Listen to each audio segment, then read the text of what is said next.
Boa noite. Vamos aqui começar a nossa live. Guardar um pouco o meu amigo Cláudio Castro chegar aqui para nós começarmos, tá bom? Vamos conversar um pouquinho.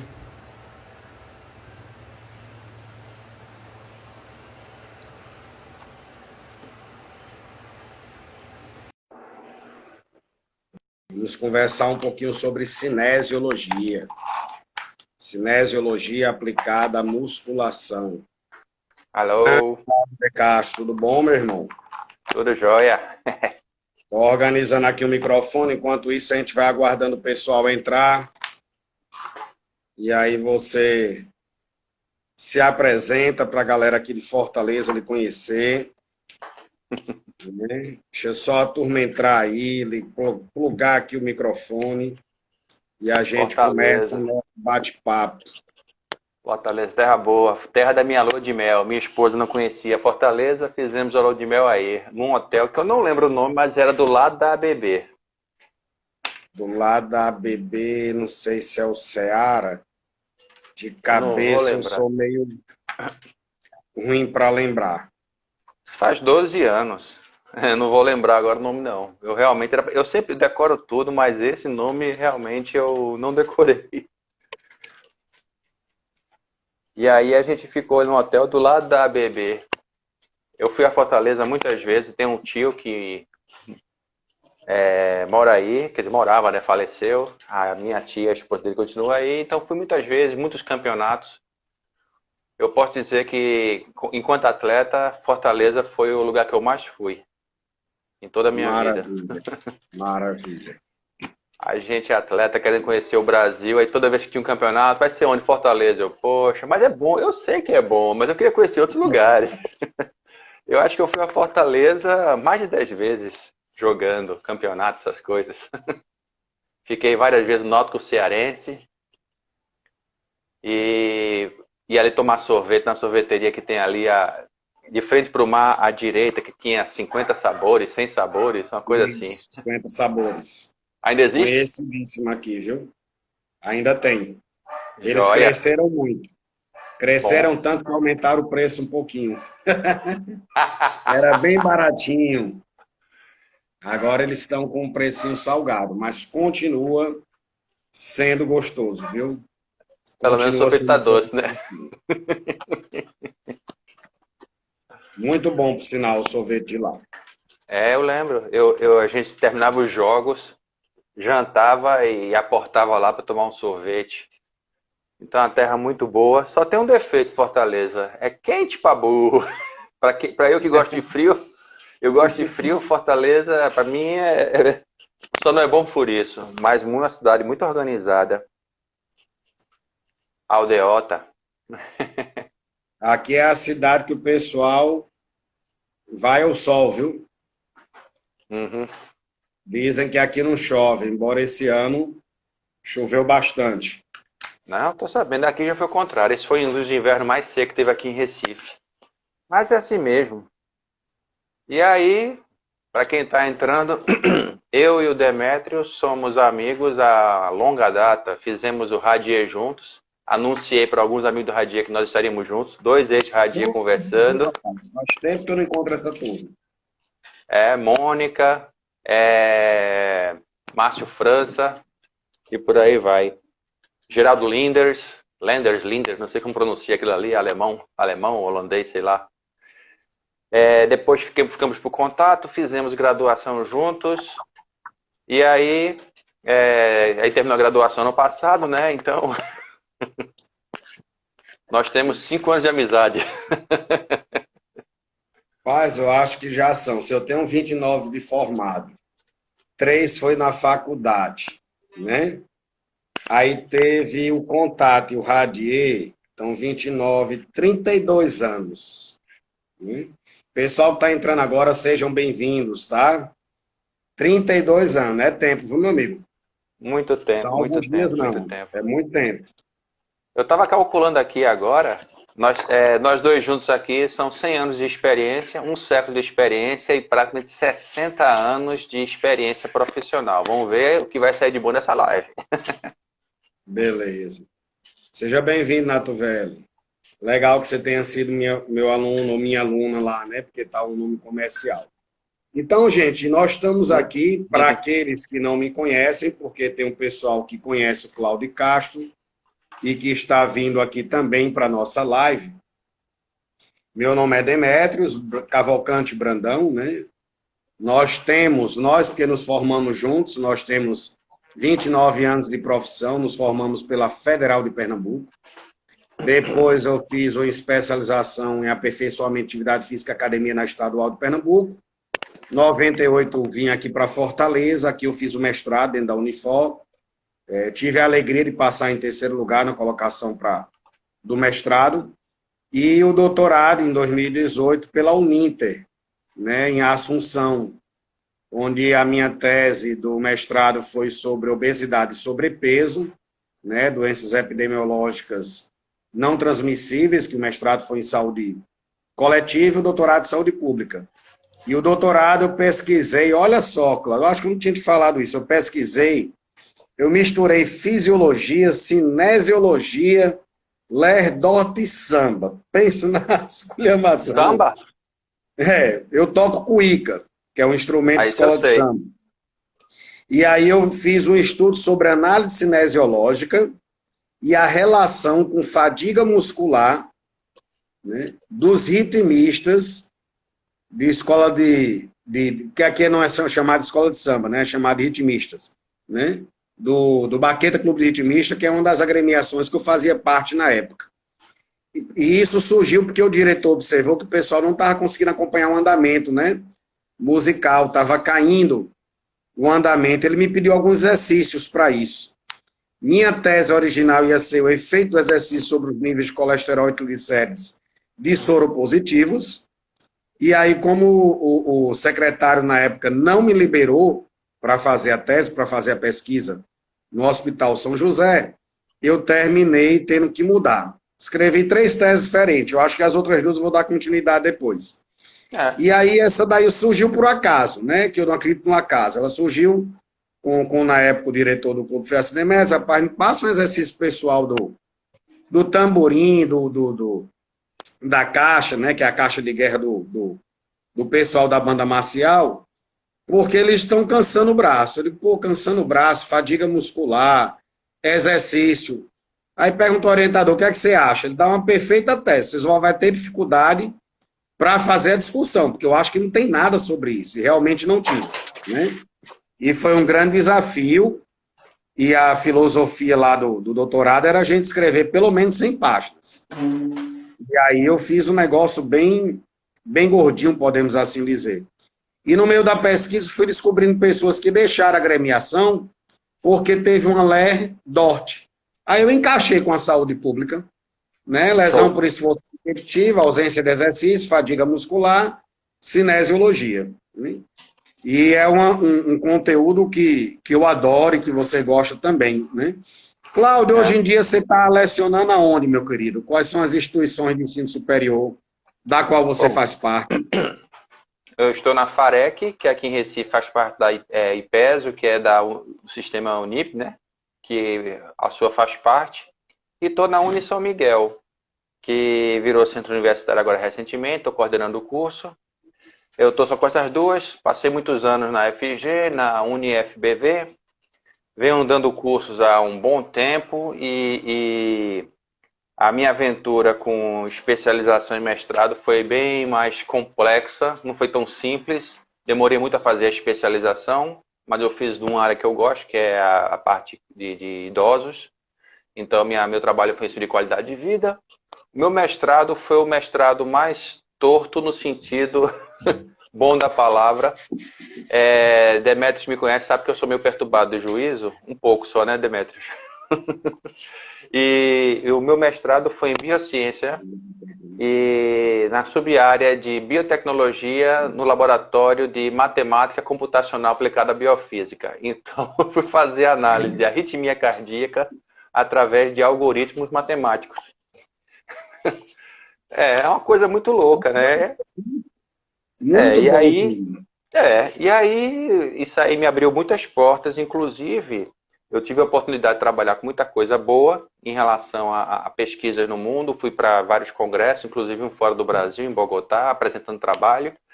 E isso me abriu portas também para dar aula na graduação em disciplinas que antes profissional da educação física não dava. Então, eu dei aula de neurologia para a área básica, eu dei aula de biomecânica, dei aula de biofísica, dei aula de bioquímica. E isso aí realmente me abriu muitas portas e isso nos força a estudar. E como eu sempre fui uma pessoa muito curiosa, eu não me contentava de dizer que isso é assim, foi por isso. Por quê? Por que isso funciona assim? Então, por conta própria, eu estudo hoje a parte de neurociência e eu sempre digo para os meus alunos de graduação que a gente fala muito de fisiologia do exercício, é um erro comum, né? O cara entra na academia para ser estagiário ou profissional, pega um livro de fundamentos de treinamento de força e pronto, e esquece que existe toda uma parte neurológica e biomecânica a ser respeitada. E aí é que realmente assim, esse universo da biomecânica, as pessoas só vê a questão de cálculo, isso é muito chato, mas esqueça o cálculo, vamos para a parte prática. O que é que isso realmente vai interferir ou melhorar a sua performance? E eu digo para eles, olha, o que faz um saltador saltar 2,43 m, o Javier Sotomayor, né? Que acho que até hoje ainda é o recorde de salto em altura. Ah, porque tem a técnica fuzz pre-flop, tá certo. Você acha que essa técnica se baseia em quem? Simplesmente olhômetro ou tem todo um movimento técnico, mecânico, que vai fazer ele conseguir isso? Ah, tem toda a mecânica, por exemplo. Pois bem, você analisando essa mecânica aí, é a biomecânica. Em resumo, seria isso. É a técnica. Aí pronto. Aí eu vou desmistificando isso com os alunos. Adoro da biomecânica. Eu fico chateado quando dou biomecânica na graduação para outra pessoa. Mas é porque realmente gosto muito dessa questão da biomecânica. Realmente assim é revelador. E eu fico chateado porque eu dei um curso aqui ano passado de biomecânica da musculação e foram poucas pessoas.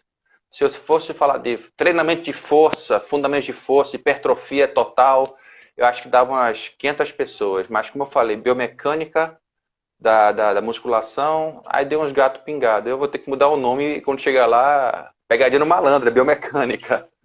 E aí, Rodolfo Leandro foi meu aluno.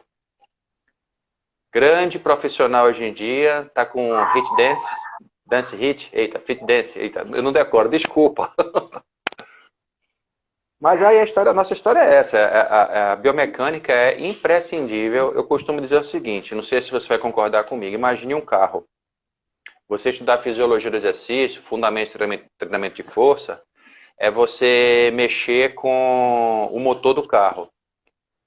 Quando você vê o design do carro, a questão assim, de como ele entra na curva, ele vence o atrito do ar, isso é biomecânica. E a interação de tudo isso é a questão do comportamento motor, é a parte neurológica. Então tem que se entender os três. Nenhum profissional de educação física hoje é completo de entender pelo menos dois desses. Quer dizer, completo mesmo de entender os três. Entrou agora a Manu Albuquerque. Assim que terminar a nossa live, eu vou emendar em outra live com a Manu para falar sobre exercício, nutrição e em momentos de pandemia para melhorar a imunidade. Silvia Coruso também, eu tenho uma live marcada com ela, ia ser sábado, mas deu problema na transmissão, e vou falar sobre a parte de aprendizagem motor em crianças. Maravilha. Eu estou virando o rei das lives. Mas é isso, cara, a gente tem isso em comum, né?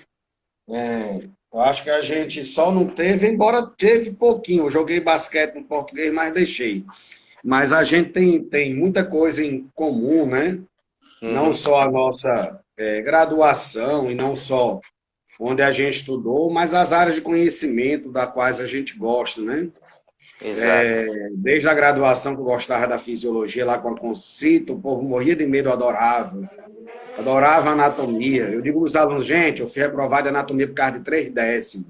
Mentira, professor. Eu digo, foi, não tenho vergonha não, né?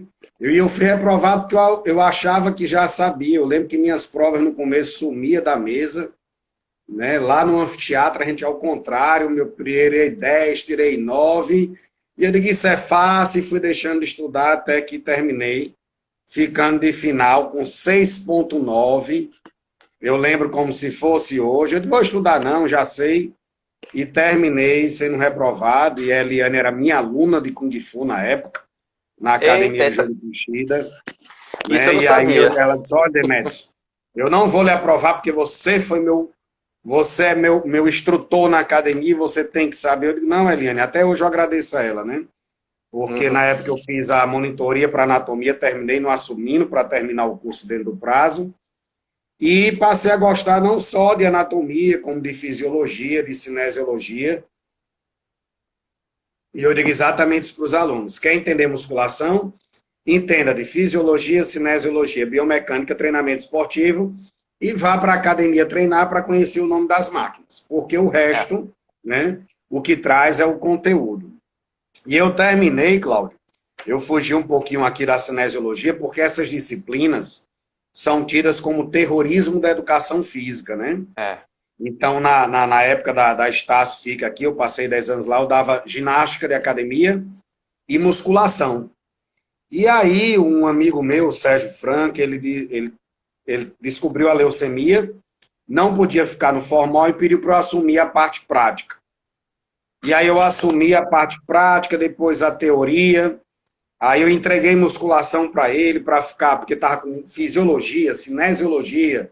Aí os alunos me crucificando e deixou eu entregar essa musculação para o Sérgio para eu me livrar desse bucho e ficar com outras. Pois é, Gustavo, não deveria ser assim, né? A galera deveria gostar. E aí o que aconteceu? Eu terminei indo para uma outra instituição, a Fatene, e fiz o que os alunos chamam de apostila, né? Que eu detesto sair, mas terminei fazendo uma. E aí uns alunos falaram: professor, isso não é apostila, não, isso é um livro. O senhor É. escreveu um livro. O senhor devia converter em livro. E aí eu converti no livro, estudando Cinesiologia Básica Aplicada à Educação Física. Ele foi publicado pela editora PUC do Rio Grande do Sul, pela EdPUCS. E na época eu estava no Marista daqui, Faculdade Católica, que era o Marista daqui, né? E eu era professor de lá, da disciplina de Fisiologia Humana, Fisiologia de Exercício, Medidas, Treinamento Esportivo, e já tinha saído da Fatene, né? E aí, por conta disso, eu terminei escrevendo esse livro, terminei publicando. E aí virou uma paixão, a cinesiologia virou uma paixão. Eu fazia prova oral, né? O povo se assusta: professor, prova oral, prova oral. No dia a dia da academia, o aluno vai me perguntar assim: professor, quais são os músculos que agem aqui no puxador, no supino? Então você tem que saber. Lucinha Maranhão, que estudou com a gente, entrando aí, Cláudio, Lúcia! lá no Federal. Maravilha, Lucinha, beijo grande, minha parceira de lambada, né? E aí o que acontece?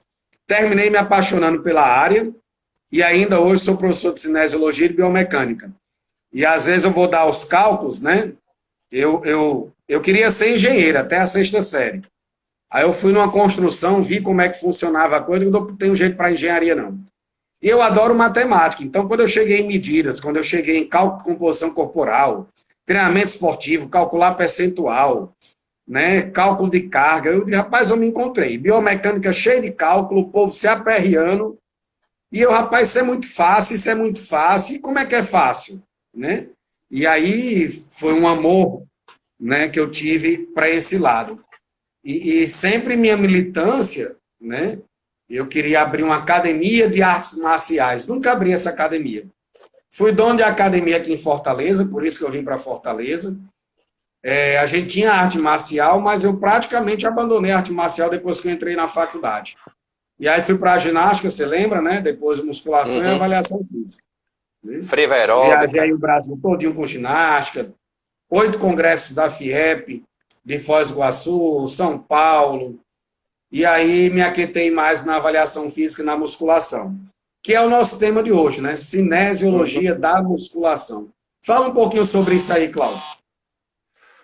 Bom, a cinesiologia, como alguém até falou aí, educação física é movimento, né? É a ciência do movimento. Então, a cinesiologia é basicamente imprescindível. Eu, inclusive, até falo o seguinte, né? Somos animais. Se fôssemos feitos para ficarmos parados atrás da escrivania, seríamos vegetais ou minerais. E aí é que vem as lesões, inclusive Lúcia fez fisioterapia depois, é fisioterapeuta. E aí é que tá, a cinesiologia é imprescindível. Quem não entender da cinesiologia, ou seja, que isso aí engloba a biomecânica, a fisiologia e tudo mais, a fisiologia do movimento, a fisiologia do exercício, tá meio que perdido e meio desempregado.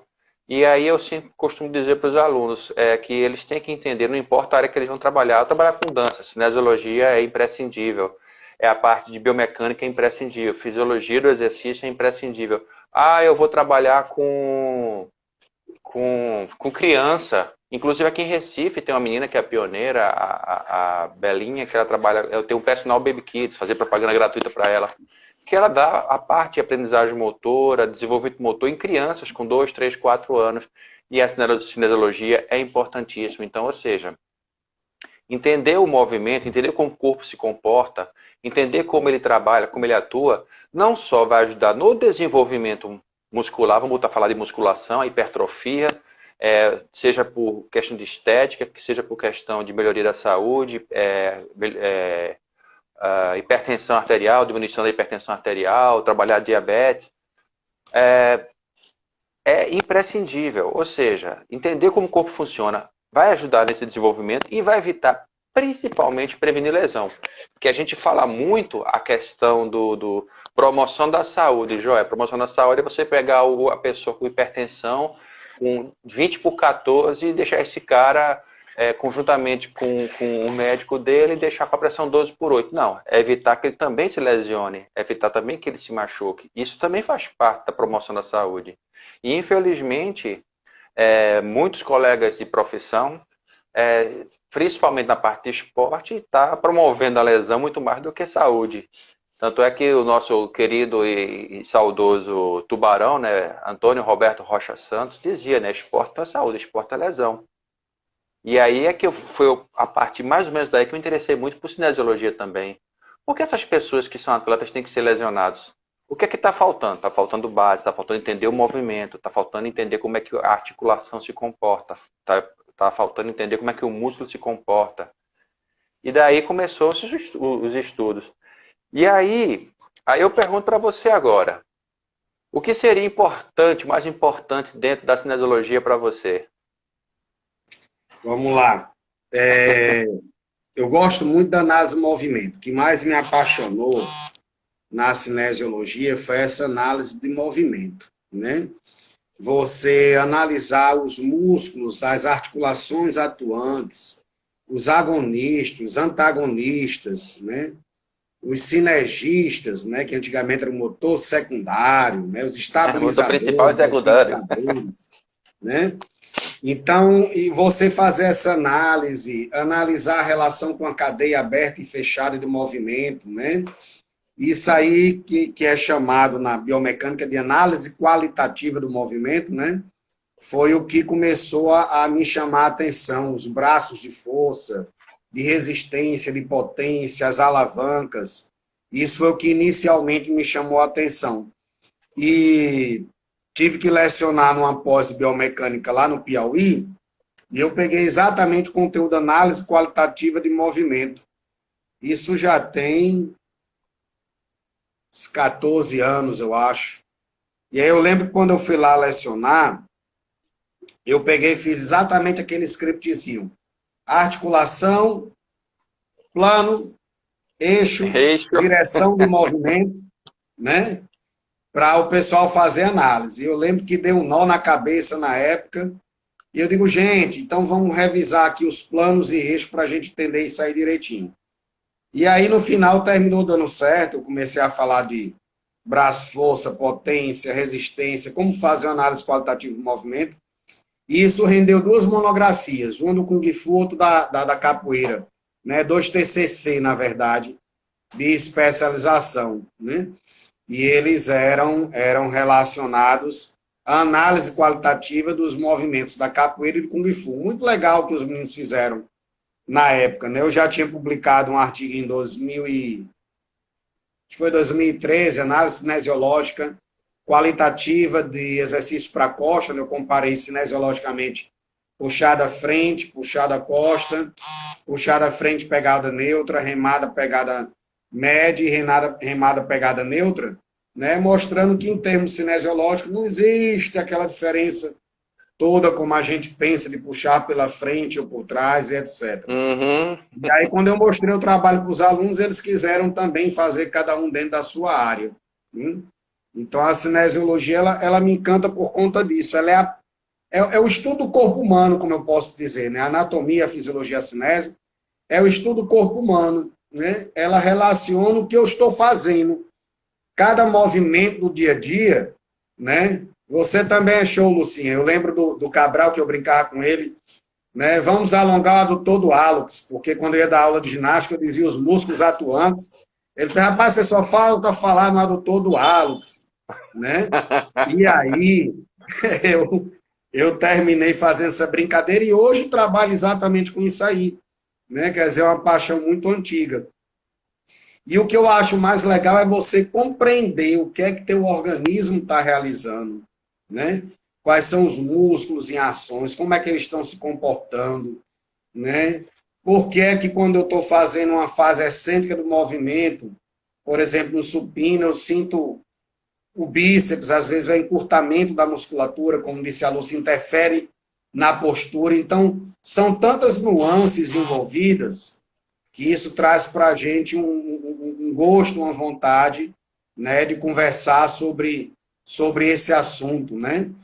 E aí eu te pergunto, Cláudio, assim, dentro da cinesiologia da musculação, que é a nossa temática, né? Uhum. O que é que você poderia iniciar aí esse bate-papo? Que exercício que você acha aí que traz alguma polêmica, alguma coisa que a gente podia começar essa conversa? Polêmicas são muitas. Eu vou começar falando o seguinte: quando eu tenho meus alunos de personal, levando para a biomecânica mesmo, as pessoas têm a falsa impressão de que aquilo que levanta o peso é o mais forte do corpo, né? E aí eu costumo fazer a seguinte pergunta: quem é que tem que ser mais forte? Num chute, no futebol, no chute, é quem está a perna de apoio ou a perna do chute? Ah, a perna do chute. Não, a perna de apoio tem que ser a mais forte. Se não tiver a base muito bem estabelecida, o chute não sai com força e muito menos com direção. E aí é a mesma coisa na musculação. Em relação à cadeia aberta e fechada, né, de uma forma geral, o eixo de sustentação principal do corpo é tronco. E trazendo para a questão realmente neurológica, o primeiro movimento do corpo, a primeira parte do corpo que se movimenta, melhor dizendo, é a glote. Qualquer coisa que você faz, qualquer movimento, o primeiro movimento que quem faz é a glote. Então, tem a ver com o direcionamento da cabeça, aquela coisa toda, né? Dos trigêmeos, direcionamento, a mordedura, a oclusão. E aí que tá. Se você não aprende, se você não, em termos de sentir como é que o tronco se comporta em qualquer movimento, não adianta botar peso e carga para o sujeito. Então, que realmente assim, eu gosto de trabalhar, entender, e gosto de abordar realmente a questão do tronco. Se a pessoa aprende o controle de tronco em qualquer movimento e trazendo para a questão da musculação, você pode começar a dar carga. Então, o sujeito, comigo, personal, eu explico tudo isso para ele e falo, você não vai pegar peso até você realmente controlar o tronco, para evitar que você tenha compensações, para evitar que você tenha lesões, evitar que... E aí, o músculo que mais trabalha a questão postural, o único que a gente realmente tem domínio é o abdômen. Então, a questão do controle do abdômen, e às vezes eu boto pouco peso para a pessoa, digo assim, pouco peso ou quase nenhum, e faça força no abdômen quando você fizer qualquer movimento, concentre-se no abdômen. Depois que a pessoa passa disso, é que eu realmente parto para qualquer outra coisa. E isso aí eu faço há muito tempo, e agora virou moda, né? As pessoas agora, não, porque o core. Aí, o que é core? Core para mim é outra coisa em inglês, né? Aí, não, o core é a região do tronco, do abdômen, a lombar, não sei o quê. E por que não fala tronco? Não, porque é o core, tá certo. Então, assim, a primeira questão não é nem tão polêmica. Para mim, a parte mais importante é essa. Mas, respeitando toda a questão do padrão biomecânico, é que a pessoa, depois que aprende a se comportar sem peso, com o peso do próprio corpo, é que eu aumento a carga aumentando o peso. Porque as pessoas confundem o que é carga e o que é peso, né? Ah, vou aumentar a carga, aumenta o peso. Não, se você diminuir a cadência do movimento e pegar mais a fase excêntrica, você aumentou a carga. Mas não vou nem entrar nesse âmbito agora. É a questão mesmo, por exemplo, foi uma das grandes, eu não sei se você vai concordar comigo, mas foi um dos grandes tabus que eu passei a esbarrar foi a questão do supino. O supino é para peito. Olha, realmente assim, se você desce o supino, a barra até a altura do peito, você vai trabalhar o peitoral. Mas em relação ao padrão biomecânico, pegando ele na sua totalidade de movimento, ele vai pegar muito mais tríceps do que peitoral. Então, se você quiser realmente trabalhar peito, é melhor você fazer um crucifixo supinado ou até mesmo um crossover. Isso é polêmico. E aí, eu tive a chance de pegar emprestado com um equipamento de um eletromiógrafo, que era tão experimental o negócio, numa empresa de engenharia biomédica, vê que legal. E aí, quando coloquei os eletrodos no peitoral, eles perceberam realmente que o peitoral, aqui na parte mais inicial, realmente trabalha um pouco mais, mas depois que a pessoa desenvolve o trabalho com a barra, realmente o tríceps trabalha muito mais. E aí, isso foi a primeira grande polêmica que eu tive que esbarrar, e até hoje tem que me chamar de doido por isso. E aí, por que então se dizia que é de peito? Aí uma coisa que você abordou muito bem, né? Antigamente era motor primário, secundário e acessório. E aí o que as pessoas diziam? Quando o motor primário é esse músculo, então diz que o exercício é para esse músculo. E é que tá, o motor primário, na hora que você está com a barra aqui embaixo, na hora que você vai empurrar, o peitoral está atuando. Então, é para peitoral. E hoje em dia, a nomenclatura meio que mudou um pouco. Ainda tem alguns que ainda esbarram nessas questões de nomenclatura. Eu não sei se você vai concordar comigo que o supino hoje em dia se percebe que trabalha muito mais o peitoral, aliás, o tríceps do que o peitoral. É como você falou, de puxar pela frente e por trás, trabalha mais isso. Não, na verdade, os dois trabalham quase que igualmente costas, né? O que é que você me diz? Pode discordar de mim, viu? Os estudos, Cláudio, da eletromiografia, inclusive tem um artigo que a gente está aguardando aí o retorno dele, é um artigo um pouco antigo, porque o rapaz tem um tempinho de formado, mas eu inventei de mandar para uma revista 1 e eles passam 2 anos para dar retorno, né? Uhum. E aí o estudo dele foi exatamente o puxador, a ação do bíceps comparado com o grande dorsal, né? E o bíceps era bastante recrutado. O que acontece? Os estudos eletromiográficos de superfície, né? Eles vão trazer o recrutamento motor. Se a gente raciocinar, os músculos menores terão uma grande tendência de serem recrutados. Né? Uhum. Uma grande tendência de serem recrutados. Então, se a gente for começar a fazer essas análises, a gente começa, como eu digo, o pessoal começa a enlouquecer, porque eu não sei como é que é hoje em Recife, mas aqui tem muito assim, peito tem que treinar com tríceps. Quando você treina peito, aquece o tríceps. Costa tem que treinar com bíceps. Quando está treinando costa, aquece o bíceps. Aí eu vou para a sala de aula e enlouqueço os alunos, né? Porque o deltoide, ele é antagonista dele mesmo.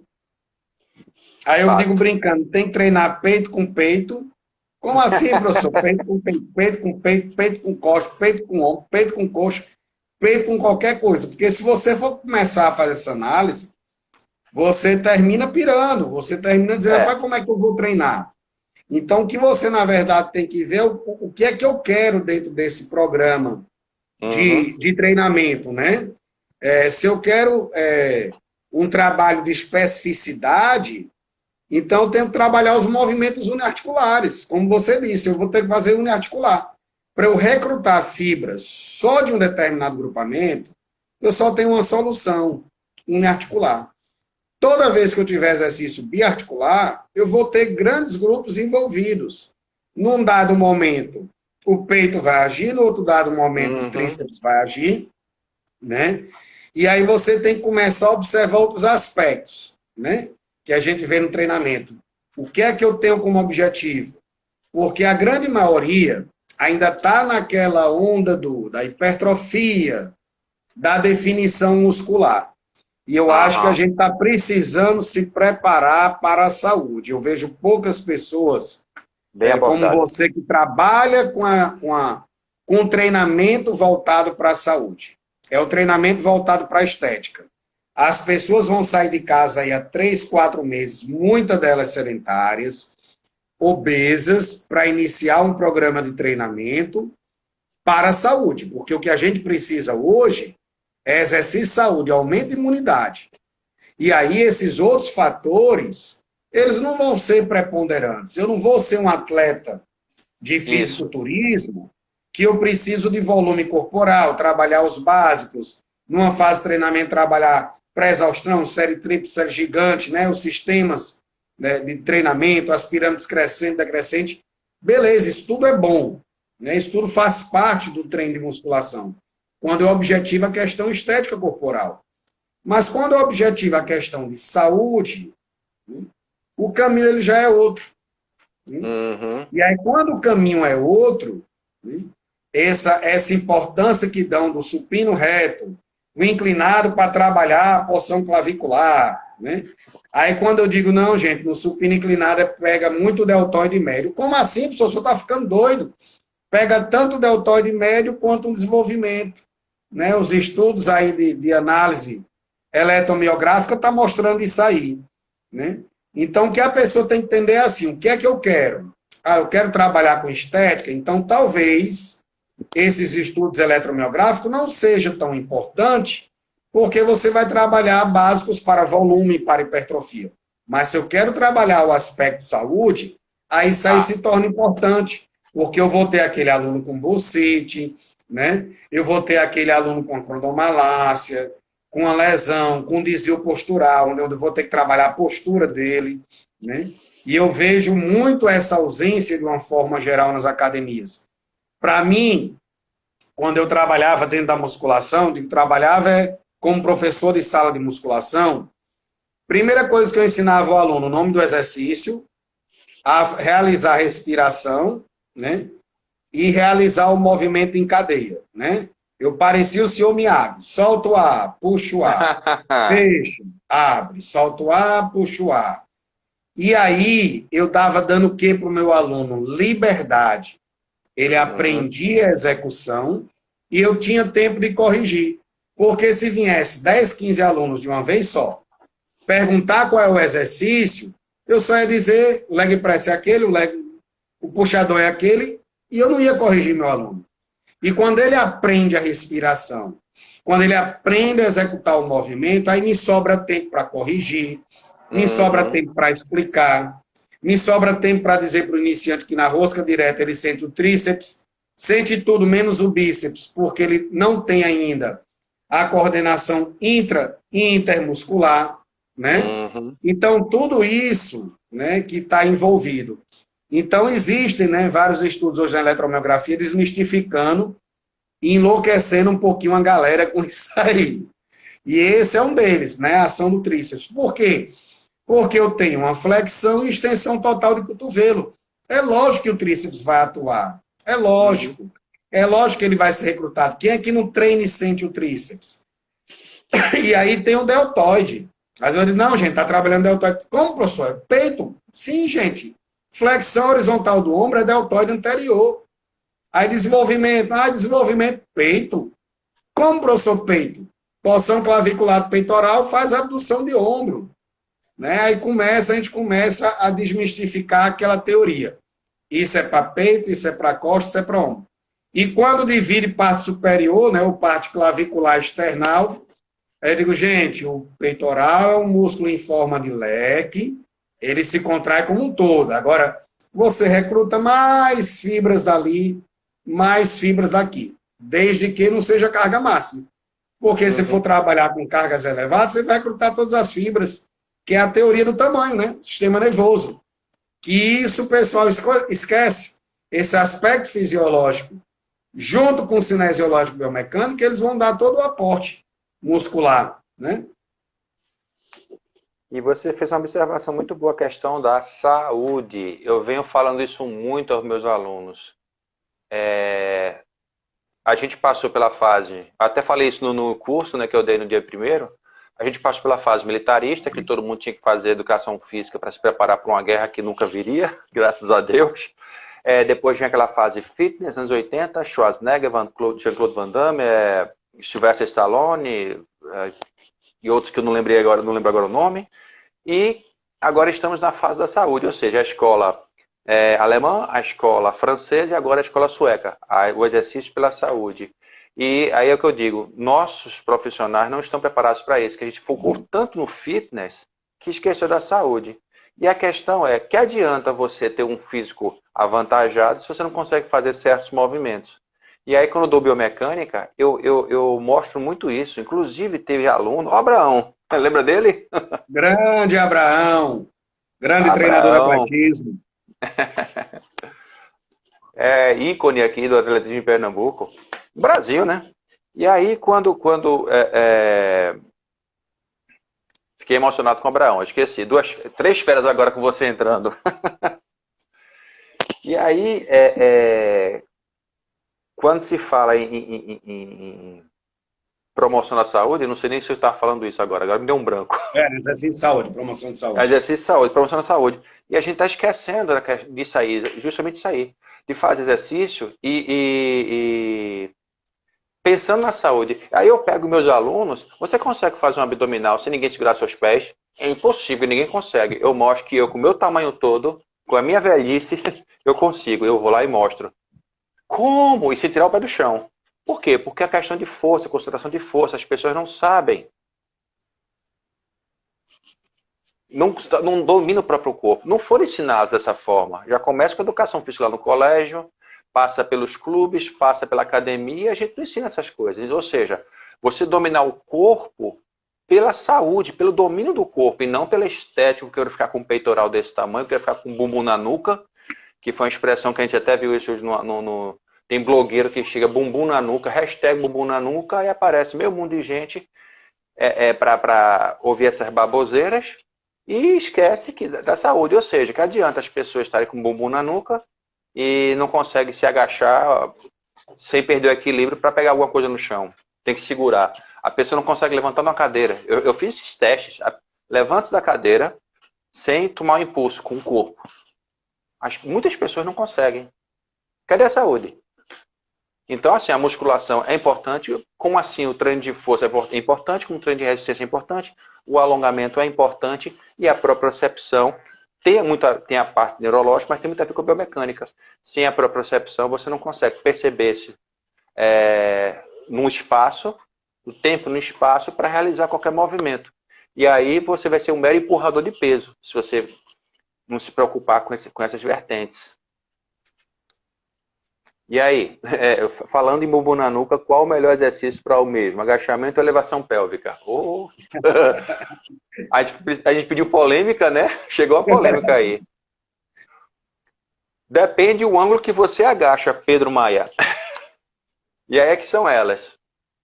Na minha opinião, se você agacha completamente até o chão, você consegue realmente ativar melhor o glúteo. Porém, se você não tem nada disso que a gente vem conversando aqui, a propriocepção, a percepção, se você não tem força no músculo, se você não tem ainda uma articulação preparada para o movimento e etc., o ideal é que você não vá até o chão. Tem gente que não consegue agachar até o chão com o peso do próprio corpo. Aí quer fazer o agachamento completo porque é pro bumbum. Ô, Jesus. Ô, coteado, dá uma pena. Eu sigo uma filosofia há um bom tempo. Eu digo que para um aluno agachar, ele tem que saber agachar. Ou melhor, ter controle do corpo, né? Então, muita gente pergunta, mas por que você só passa agachamento para o aluno com 9 meses, 1 ano de academia? Porque com 9 meses, 1 ano de inglês, o que é que você sabe? The book is on the table. Analogia perfeita. Né? E o pessoal termina colocando o carro na frente dos bois, né? Para os novos não vão entender isso, né? Termina colocando os exercícios mais difíceis inicialmente do que os exercícios mais simples de aprendizagem. Né? Então, respondendo aí a pergunta do Pedro Maia, eu faço outra. Para quê? Né? Qual é o objetivo? Se o objetivo é o recrutar especificamente as fibras do glúteo, né? A elevação pélvica seria talvez mais interessante. Porém, você coloca semitendinoso, semembranoso, devido à flexão do joelho, numa insuficiência. né?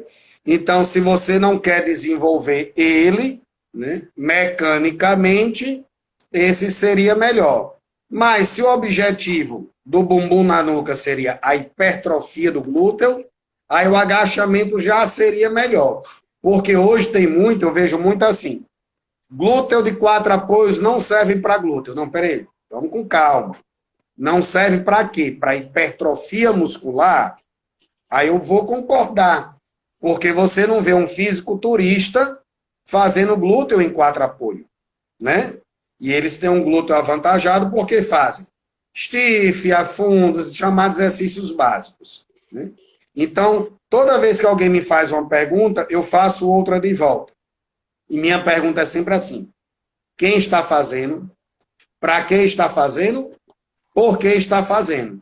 Então, Pedro, me diga aí quem vai fazer, por quê e para quê, que eu consigo te responder qual seria o melhor, porque o melhor depende do que eu quero, né? É igual a história, o que é melhor? Eu fazer um exercício aeróbico contínuo ou um HIIT, que é o nome novo para o treinamento intervalado, né? De Emius Atopec, de 1800 e lá vai tapa, né? Então, tudo depende do objetivo. Qual é seu objetivo? Né? O que é que você quer com esse exercício? Né? Você quer melhorar, por exemplo, o hiperlordose lombar? Você quer trabalhar, recrutar mais fibras? Você quer anular a ação de semitendinoso, semimembranoso bifemoral cabeça longa? Toda vez que eu falo do semi-semi, eu me lembro da Eliane, ó. E os meninos pegaram minha prova, não entenderam nada e botavam mimitose. E a Eliane Demetrio, que é mimitose. Eu disse, sei não. Todo mundo que estava atrás de você escreveu mimitose. Não esqueço disso. Eu acho que andaram colando e não entenderam sua letra. Toda vez eu me lembro dela. Então, você retira um pouco disso aí, né? Então, a minha pergunta é assim, qual é o objetivo? Né?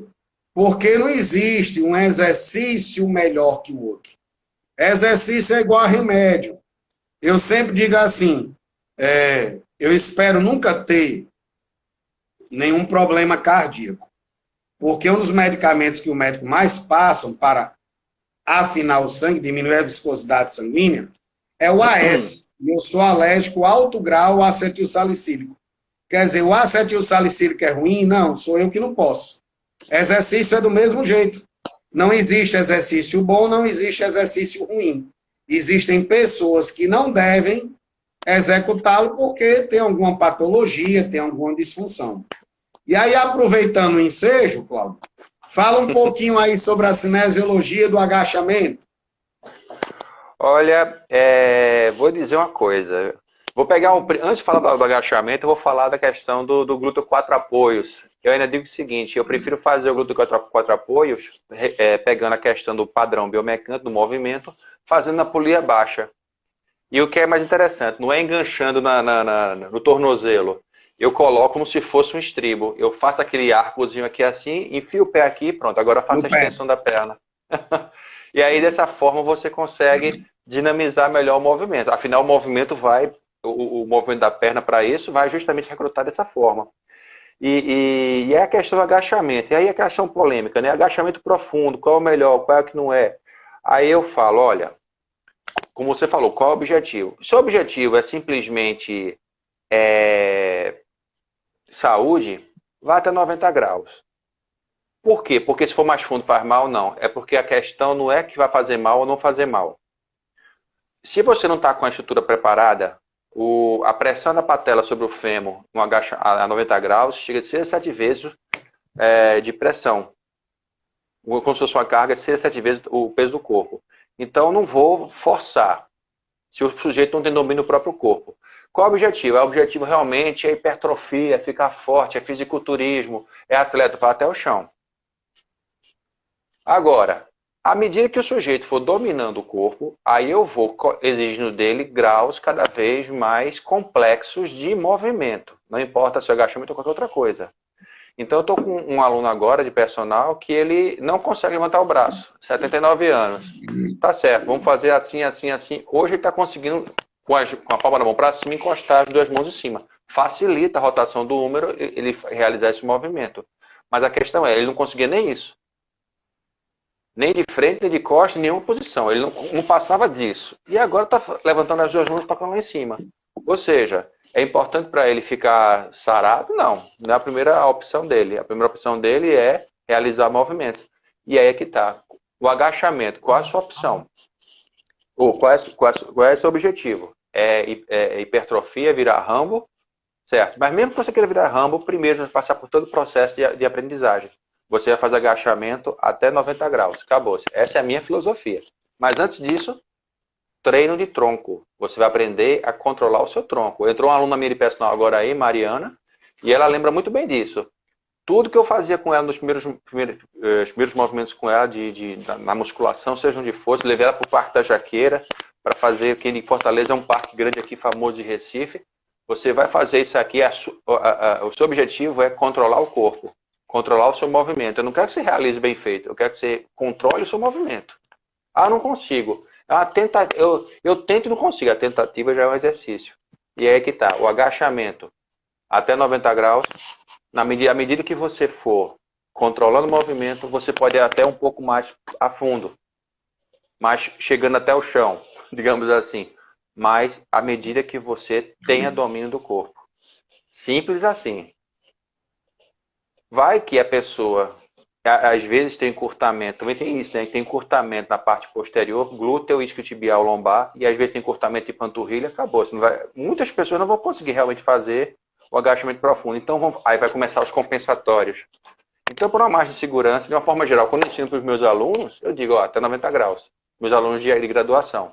À medida que vocês forem percebendo isso e forem amadurecendo como profissional, vocês podem exigir um pouco mais. Janderson Espíndola, mais um ex-aluno meu aí. Eu tenho ex-aluno nosso e ex-colega nosso, né? Ex-colega não, né? Não existe ex-colega.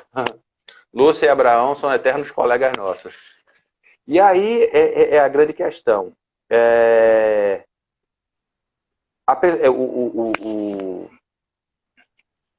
Eita. A barra. Agachamento. No agachamento, a barra, atrás ou à frente? Foi uma coisa que você até começou a puxar esse assunto. E aí é que tá. Eu sou da seguinte filosofia. É saúde? Onde é que fica mais confortável? Geralmente nos ombros. Ah, mas a gente vai adaptando. Aí o que você tem a dizer sobre isso? O que é que você sugere em relação a... Obviamente, recrutamento é quase igual. Obviamente, não tem muita diferença. Mas, em termos de segurança, eu prefiro que ela fique atrás. Porque acompanha um padrão biomecânico, na hora que você vai fazer todo o movimento, ela vai estar muito mais segura atrás do que na frente. Geralmente as pessoas que não fazem agachamento com a barra na frente, terminam pegando bem menos peso. Eu vou pegar o gancho falando do trapézio primeiro. É muito comum as meninas na academia, eu não quero trabalhar porque eu não quero ficar com o ombro igual ao do homem, né? Às vezes eu termino frustrando, eu digo, olha, vai ser muito difícil de você conseguir ficar com o ombro igual de um homem, né? Porque, a não ser que você tenha excesso de testosterona. Agora, esse exercício vai servir para você manter sua alcinha no lugar e vai servir para você agachar, porque o trapézio vai servir de almofada, né? Então, muitas pessoas agacham fazendo compressão de cervical, puxando a barra para a cervical, ao invés de aproximar as mãos e, com isso, fazer uma elevação de escápula que vai manter, né, a barra ali confortável. E aí outros, não, eu sinto mais confortável pela frente. Cinesiológica e biomecanicamente, a diferença é pouco. Os estudos têm demonstrado que recrutam um pouquinho mais do reto femoral com a barra frente e um pouquinho mais da parte, né, em relação à parte proximal e distal, mas no final da história isso não vai interferir, né? Não é saúde? Se a questão for saúde, isso não vai interferir. E aí eu lembro de 1993, quando eu fiz minha pós em atividades físicas para academia, que o Fernando Guimarães, ele disse, a prova de vocês vai ser um trabalho. Os alunos hoje reclamam, é cheio de aplicativo para análise biomecânica, eles reclamam da gente. E na época era o papel milimetrado. A gente tinha que desenhar no papel milimetrado e cada um fez um estudo. eu não lembro se foi a Andréia na época, ou foi a Suzaninha, que comparou, dentro da aula de ginástica, a questão da mão à frente e da mão com os dedos cruzados em relação ao agachamento, comparando com carga. Se segurasse um halteres e se usasse caneleira em relação ao grupo muscular, a parte biomecânica, né? E eu não lembro agora se foi o Cláudio Barnabé ou se foi o Hinaldo, que fez uma relação do apoio de frente com o joelho e sem o joelho no chão, que é o teste de Pollock, né? Em relação ao peso corporal. Porque é que as mulheres faziam o joelho no chão e os homens com o joelho fora do chão, né? Porque que Pollock fez esse protocolo, né? Eu lembro que cada um na disciplina escolheu o exercício e tal e fez essa análise. E eu lembro bem que nessa época o estudo já mostrava pouquíssima diferença, né? O que havia era em relação à ação proximal e distal de recrutamento, e isso nem teve análise eletromiográfica, né? Foi só análise em relação à questão da alavanca, né? Do braço de força, de potência, de resistência, né? Quem é que dava o maior braço e tal, quem é que estava mais distante do eixo. Ele só pediu essa análise qualitativa para a gente. E eu lembro como se fosse hoje, né? Que deu pouquíssima diferença. E, ao mesmo tempo, o apoio de frente demonstrou realmente que era equiparava aproximadamente o joelho no chão a 75% do peso corporal. E o apoio normal não chegava a 100%, mas 98% mais ou menos por cento do peso corporal. A gente tinha que apresentar no final, cada um apresentar lá o seu trabalho. E aí me remeteu a isso aí, a esse trabalho de 93, né, que os meninos apresentaram na disciplina biomecânica, que já comentava essa relação pouca entre o agachamento, o braço afeito, o agachamento. É igual a história do puxador, por frente, por trás, né? Eu sempre digo, professor, o puxador por trás faz mal? Eu digo, para mim faz. Por quê, professor? Porque eu não tenho flexibilidade, ó. Meu peitoral é encurtado, né? Não sei se os anos de asma, não sei se a preguiça de alongar, porque já fui muito flexível na época da arte marcial, né? Hoje não me sobra tempo. O alongamento é uma parte do meu aquecimento, do meu esfriamento. Eu deveria dar mais atenção, mas eu precisava de alguém para me alongar. Sozinho não vai, né? Eu precisava de alguém fazendo uma facilitação neuromuscular proprioceptiva, para eu ganhar ganhos ótimos. E aí o que é que eu procuro fazer? Trabalhar dentro da amplitude máxima que eu consigo em cada exercício. E aí, sempre que eu estou treinando, eu dou uma melhoria boa nas minhas amplitudes de movimentos. Né? Os alunos perguntam, professor, por que o senhor agacha completo? Eu, rapaz, já sou tão encurtado. Já tem pelordose lombar, que se eu agachar 90, vai embora meu joelho e vai embora minha lombar. E eu só agacho no REC. Por que o senhor não faz ali?